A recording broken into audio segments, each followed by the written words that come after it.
Hey guys, this is Starcraft and I am back to cast another 2v2 match for you, and it will be the same teams as previously, and it will be on Tempest, and it will be try to say that 10 times fast and see what happens. It won't be pretty. And so Cheese will be the red Protoss and ProTech is the blue Zerg, and their opponents are Aristeo and cubert. Aristeo is the teal Zerg and cubert is the purple Terran. And so a little bit of trash talking, I guess. I think Aristeo and cubert are a little annoyed at the speed with which Cheese and ProTech eliminated them in the past 2 games. So I think actually these were played in a row. I believe ladder matches that they finally got matched up with each other. As if you watched ProTech's live stream yet, you'll notice that it takes him a while to find games. It turns out like they just start searching and then it takes like 3 or 4 minutes for him to get a game. So that's what happens when you're like ranked #1 in all the 2v2 categories and stuff.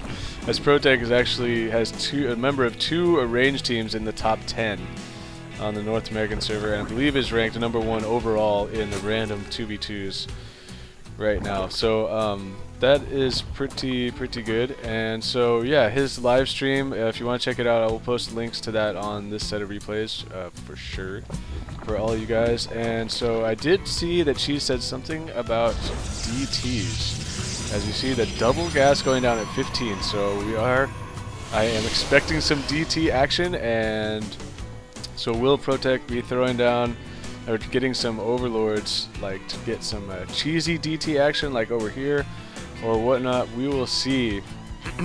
Because this is the perfect map, Tempest is, for cubert to do his bunker thing where he likes to block off both bases.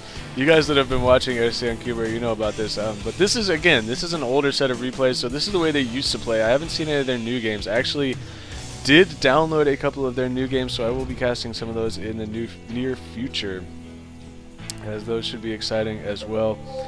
And so the early Zergling pressure will be on from ProTech, but he will see this bunker. Will he turn back or will he run right by? He is going to turn back because Aristeo is going to have Zerglings to defend with this bunker, so ProTech will not be able to do much.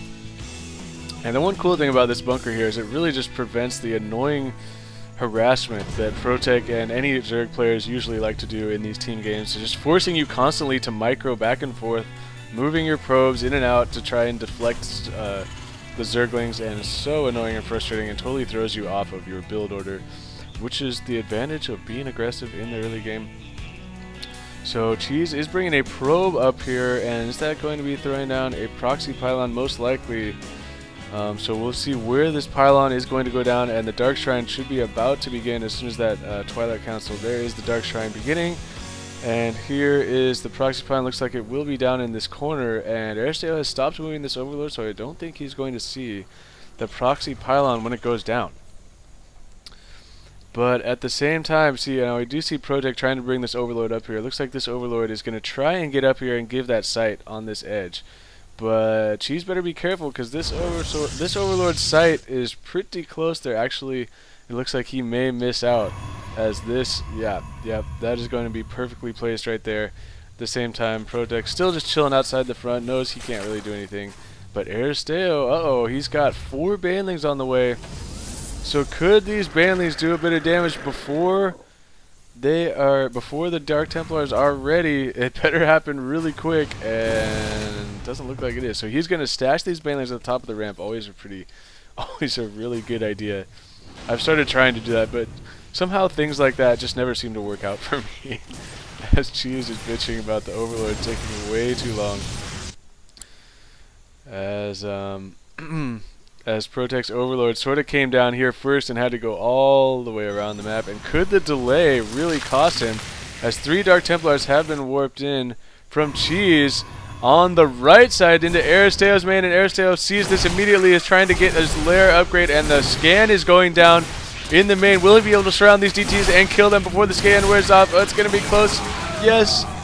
The DTs all go down in Aristeo's base, and so he is going to know about that pylon right now. He's going to try and run out there, and oh no, ProTech just ran all his Zerglings into the Baneling landmines that were chilling in Cubert's base. Oh, that is trouble, and I will have to rewind back to that after this game possibly to watch that, because I did sort of miss that. But Cheese will be warping in one Dark Templar into the middle line for Cubert. He is queuing up all the SCVs to try and do as much damage as he possibly can. He does have one DT in the Zerg base, killing up a bunch of drones as well. So are these DTs going to be enough? And it looks like they might do some serious damage right now, because all the SCVs and drones are unable to mine. The Dark Templars are actually slicing. The Orbital Command is about to get enough energy to go for a scan, but is he going to use that right now? And where would he use it? Because there are DTs in both bases. And finally, the Overseer has finished, and so that is going to clean up the Dark Templar harass. And Aristeo should be, and Cubert should be aware of these proxy pylons down here. And ProTech now is getting some Banelings of his own, because all of his Zerglings died from like 2 Banelings at the top of this ramp, so that was pretty intense right there. And he has a couple of his own Banelings, going to try and give Aristeo a taste of his own medicine. Oh, close call right there. Oh, Aristeo. Wow, I'm not sure why he is turning some of those Zerglings around, but at the same time, ProTech will be running a bunch of Zerglings into the mineral line to try and keep Aristeo on the back foot. Cubert, what is he doing right now? He stopped microing these Marauders, and why is that? Is there something going on? There's more Dark Templars still being warped in to the Terran main. You've got to be kidding me. This pylon still lives. And so just continuing the DT harass from Cheese. Meanwhile, he is throwing up an expansion. And ProTech did do quite a bit of damage. I want to check the income tabs really quickly here. We have Cheese and ProTech. Cheese is definitely in the lead on income, and Aristeo and Cubert are trying to play catch-up at this point. Look at the Harvester count for Aristeo. He is definitely struggling in that department, but he does have an Overseer, which is good for Dark Templars.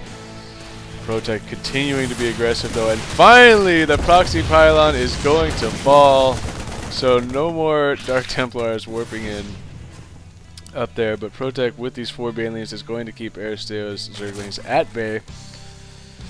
And so Chi is actually getting double gas on his new base here, transferring down his probes, so he will be transitioning into, it looks like, just a mass gateway units. He has 5 gateways, a bunch of stalkers, and ProTech is actually morphing into Lair, so we'll see what he elects to do there. Still no expansion for ProTech or anybody except for Cheese.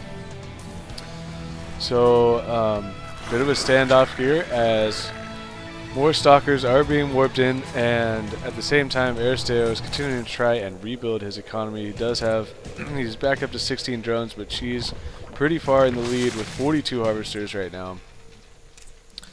So, is ProTech and Cheese, are they going to continue to be aggressive, or just allow this economic advantage that Cheese has to continue and get higher and higher and higher?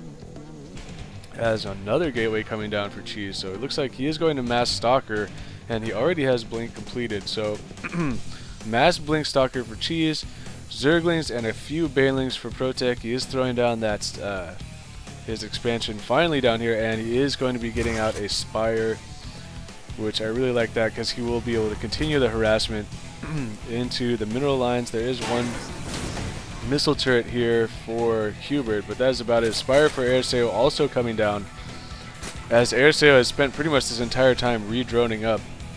So now Cheese is asking him, can you distract the front, because these stalkers are just going to blink right up there. You know that's about to happen. So I'm going to watch the distraction up here, and they are bringing all their units out to deal with ProTech's Zerglings, and look at Cheese using the queued up blink right there to get right into the Terran main. And so Cubert is going to be forced to pull all his army back, and at the same time ProTech is going to run his Zerglings right into Aristeo's main, and Cheese is going to want to try and blink out of here because the stim has gone off, and Aristeo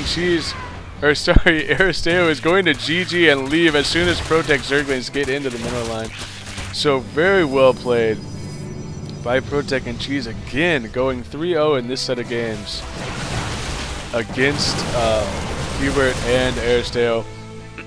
So Cubert is he's just pissed right now. He's like, dude, I gotta do something, and then the stalkers start blinking away, and he's like, god damn it, alright, I'm just gonna leave. So another pretty intense battle right there. I'm surprised that Cheese was able to continue warping in Dark Templars for so long, that proxy pylon down here, staying alive. But those Dark Templars really did a lot of damage, and it was a really important thing that that they did, because if I want to go back and check out that one play where ProTech. Here we go. He is morphing in his banelings. Okay, here we go. He is going to move his banelings. I'm in slow speed right now. He's using his banelings on the bunkers, and oh! That was a bit of a misclick, basically, with ProTech's banelings. He used them all up on this first bunker, and then he ran his Zerglings right up this ramp, and they all died from those hidden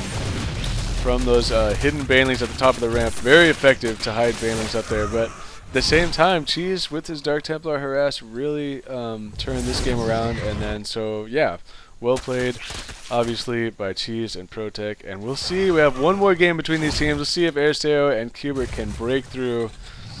And so that's going to be it for me. This is Irie StarCraft, and peace out.